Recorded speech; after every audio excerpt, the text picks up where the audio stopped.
1600 square mile of কাঁচা রাস্তা। উনি হয়তোবা ভুলে গিয়েছেন যে অ্যাকচুয়ালি বাংলাদেশের রাস্তাগুলো যদি আমরা যারাই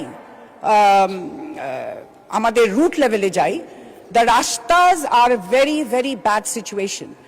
This is due to the durnitis that we have seen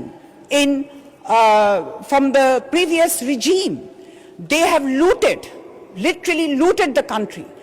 কোনো বড় বড় উন্নয়নের প্রকল্প করেছেন ওনারা, কিন্তু ওনারা কোনো জনগণের উন্নয়নের জন্য কোনো কাজ করেননি, যার জন্য আমাদের এই কাঁচা রাস্তাগুলা এখনো আছে। We are only in government for last 100+ days. So we must give time to our government. আপনারা, আমি আশা করব যে আপনারা আমাদেরকে, আমার প্রধানমন্ত্রীকে আপনারা করবেন, সাধুবাদ জানাবেন। এবং ইন্টারেস্টিংলি এখানে উনি একটু ভুলে গিয়েছেন যে প্রধানমন্ত্রী কিছুদিন আগে বাজেটে এবং আমাদের অর্থমন্ত্রী উত্তরাঞ্চলকে একটা কৃষি হাব বলে ঘোষণা দিয়েছেন। এটারও তো সাধুবাদ জানাতে পারতেন ওনারা, কিন্তু ওনারা জানান নাই। I am amazed at their way of handling. We all must be speaking for the betterment of the country, but if there is something good, let us speak about it. Let us say it, that yes, the Prime Minister has. ধন্যবাদ মাননীয় সদস্য।